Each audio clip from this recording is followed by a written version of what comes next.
Bora lá, galera. A gente vai falar hoje aqui sobre um tema muito polêmico, né? Como os que a gente vem tratando aqui ultimamente. E esse aí é o abuso de autoridade no Brasil, tá? O abuso de autoridade, ele se dá por vários motivos. E a gente vai ver aqui por qual motivo surge essa questão, né, declarada, uma lei, por exemplo, como a de violência institucional que apareceu agora no ano de 2022, né, a Lei 14.321. E por que essa lei surge, qual é a necessidade dela, se ela é importante, que importância ela tem. Vamos falar um pouquinho sobre esse assunto hoje, tá? Olhem só, primeiro, vamos lembrar aqui que quando a gente vai fazer um texto dissertativo, sempre aparece aí uma característica contraditória no tema, né, que a gente chama de aspecto, né, contrário ao ideal, e aparece também o ideal. Então, o ideal às vezes aparece claramente, outras vezes ele aparece implícito, a gente precisa detectar. E pode acontecer o contrário também. O ideal pode aparecer de uma forma clara e o contraditório pode precisar de interpretação, tá? Então, lembrem de um detalhe, a gente nunca escolhe qual é o problema sempre é trazido na prova. E a gente só precisa detectar qual é ele, tá bom? Então, quando surge a questão de abuso de poder, o que é que veio corrigir historicamente o abuso de poder no Brasil? Não só no Brasil, mas no mundo todo. A Constituição, a nossa é a Federal de 1988, né? Então, a Constituição Federal da gente, a Constituição Cidadã, ela veio com a proposta de corrigir os abusos e os excessos do poder econômico.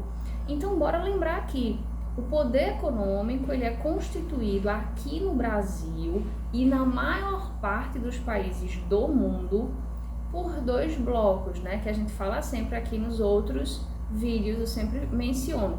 Pelo bloco dos industriais, né? Aquela turma que cresceu, os pequenos burgueses que cresceram e montaram a indústria.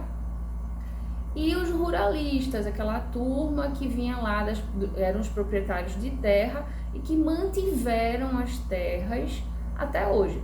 Então, esses dois grupos são os que aparelham o Estado e são os grupos que as provas chamam de poder econômico. Então, o poder econômico é composto pelos grupos que aparelham os espaços estatais, as instituições de um modo geral. E são esses dois grupos, tá? Então, olhem só, 1988 surge a nossa Constituição Cidadã, a Constituição Federal Brasileira, para dar conta de que problema que já existia aqui no Brasil, a ditadura, tá? Então, lembrem que a nossa ditadura durou 21 anos, então a gente foi lá da década de 60 até 85, com a ditadura militar no Brasil. Então, os desmandos da ditadura, tá, foram corrigidos, ou houve uma tentativa de correção desses desmandos na letra da lei, no texto, né, que rege a Constituição da gente. Então, qual é o texto magno contra o abuso de poder? A Constituição Federal. E a Constituição Federal, ela defende o quê?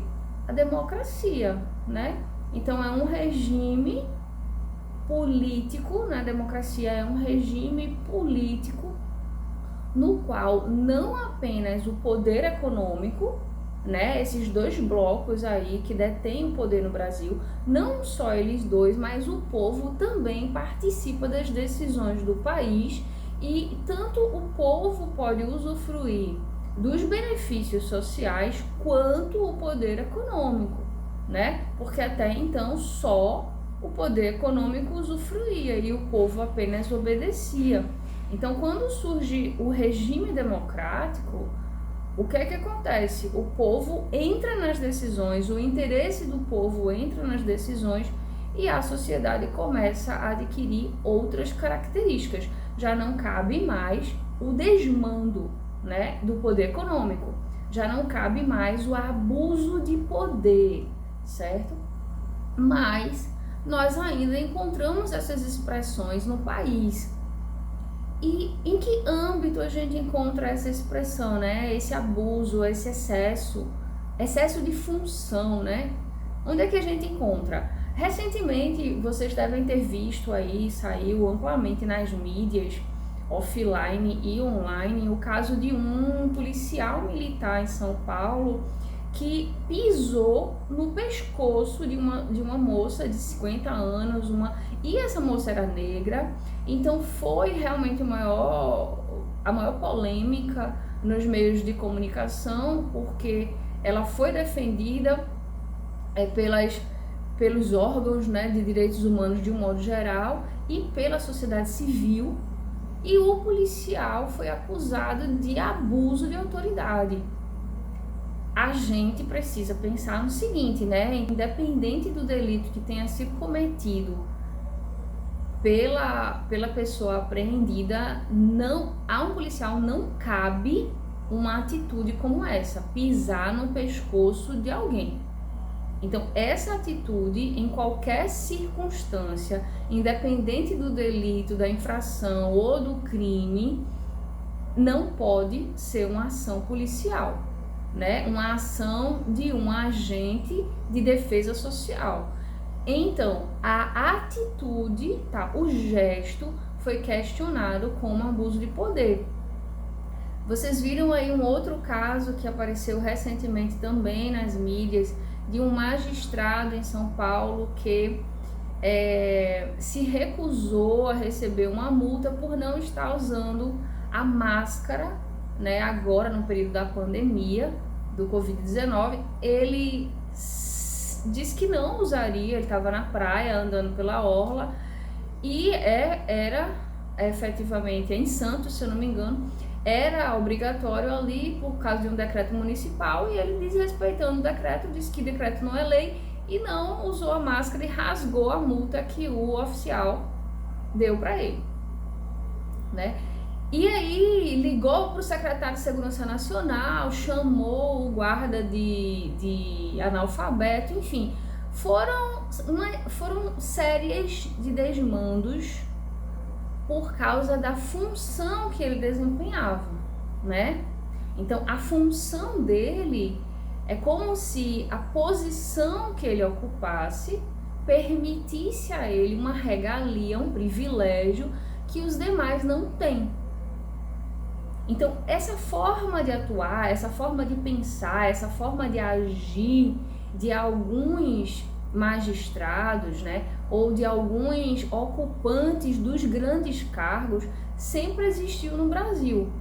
Atualmente, essa forma de agir está sendo questionada corretamente, porque ela vai de encontro a o que rege uma democracia, tá? Então, uma democracia é todos são iguais perante a lei em direitos e obrigações. Então, todo mundo, se o decreto é todo mundo usa máscara, não é todo mundo usa máscara, com exceção de juízes, desembargadores e pessoas, não. É todo mundo usa, né? Então, é assim que funciona.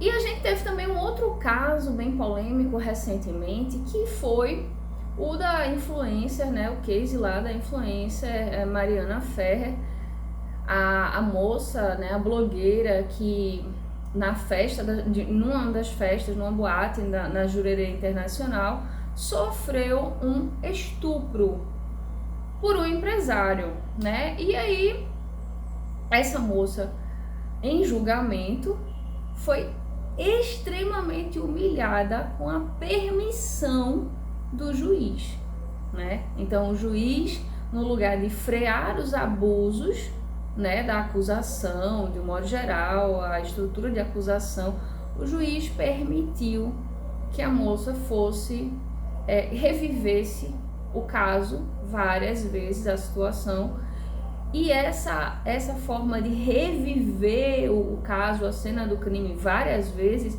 agora com a lei, né, a 14.321 de 2022, a de violência institucional, agora é proibida, tá? essa prática é proibida. Mas vejam que interessante. Muitas leis são colocadas para a sociedade justamente para acalmar uma população, né, a sociedade civil, quando ela está revoltada. Foi o caso dessa lei, porque o rapaz, né, o que foi acusado de estupro, não foi punido. Então ele foi absolvido e a moça foi questionada pelas fotos que ela colocava no Instagram, as fotos sensuais que ela postava, embora fosse uma moça de 20 anos que era virgem, que provou a virgindade nos exames, né, lá que ela fez de corpo de delito, provou o estupro, ela realmente tinha sido estuprada, mas ainda assim, pela análise circunstancial da situação, o juiz deu o ganho para o rapaz, né? Considerando outras situações que também haviam lá no processo. Então, isso gerou o quê? Revolta no campo da sociedade civil. Essa revolta precisa ser abafada pelo poder econômico e o que é que eles fazem? Lançam uma lei. Essa lei vem como se fosse para fazer justiça, mas na verdade o que a lei traz já existe em outros dispositivos do Código de Direito Penal, tá? Então a lei vem com muitas aberturas para interpretação e deixa novamente a pessoa que porventura seja vítima desse tipo de violência desassistida. Isso aí é um truquezinho do poder econômico. De vez em quando vem uma leizinha dessa, a gente precisa ficar esperto, precisa prestar atenção, porque essa ideia, né, de mostrar para as pessoas que a justiça está sendo feita e na verdade é uma forma de ludibriar as pessoas, é uma forma de enganar, de acalmar os ânimos. Então, uma lei cuja proposta não é resolver o problema, mas acalmar a esfera social. A gente precisa ficar atento a isso. Dentro desse tema, então, qual seria o ideal? O ideal é a gente trabalhar com a democracia e com a Constituição, né? Que é a regra que faz com que a democracia seja aplicada. É a norma que permite a aplicação, né? Que entende que a aplicação da democracia é necessária para a constituição e desenvolvimento do país. Lembrando que antes da democracia, o mundo todo vivia uma onda de totalitarismos, uma onda de ditaduras. E nessas ditaduras, o que é que acontecia? As pessoas matavam as outras, torturavam as outras, sacrificavam as outras. Por quê? Porque a forma de pensar era diferente. Então, esse tipo de desmando, de abuso de autoridade, de abuso de poder, tá? Um grupo da sociedade estabelece o que é certo, o que é normal, o que é permitido numa sociedade específica, e o outro grupo que não acredita naquilo, que não defende aquelas ideias, que não faz parte do centrão, né? Que faz parte das margens. Esses grupos que são os marginalizados não têm direito a viver na sociedade num momento de totalitarismo. Então, a Constituição Federal de 1988 veio para corrigir situações como essas. A gente não pode permitir que o estado de exceção, que os privilégios de classe continuem. A gente precisa entender que a lei ela deve ser aplicada de forma isonômica para todas as pessoas, né? A gente não pode escolher a classe que a gente vai aplicar essa lei, senão a norma não é válida e aí a gente não tem um acordo de bem comum, tá? Então, quando as pessoas, né, quando as sociedades não acordam que vão defender o bem de todos, não tem como a gente fazer justiça social e nem como ter paz numa nação como essa. Beleza? Então fica aí essa questão da lei de abuso de autoridade, das leis, né, que surgem aí. A gente precisa ficar atento para entender o que é truque, o que é lei e pensar que como é que a gente pode resolver, né? Vamos até falar nisso, resolver essa questão. A gente não pode falar em criação de novas leis. Vejam que as leis elas podem ser muito falaciosas. Então, como é que a gente resolve esse problema? A gente precisa defender os ideais democráticos.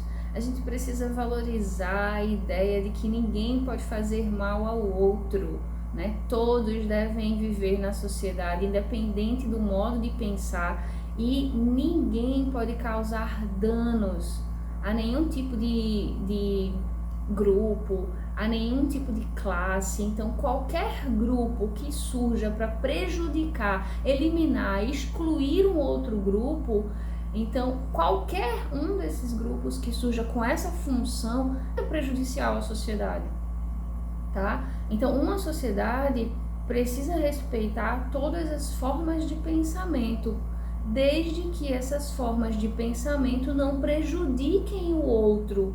Então, quando uma forma de pensamento vai lá e prejudica um outro grupo diretamente, né, proíbe ele de ser, proíbe ele de existir, proíbe ele de ter os direitos dele, as liberdades dele, aí esse grupo precisa ser freado, certo, galera? Com relação à punição, eu já digo a vocês que é uma questão diferente, mas freado, sim, não pode ser permitido que um grupo prejudique o outro, independente da forma de pensar. Beleza? Ficamos por aqui então.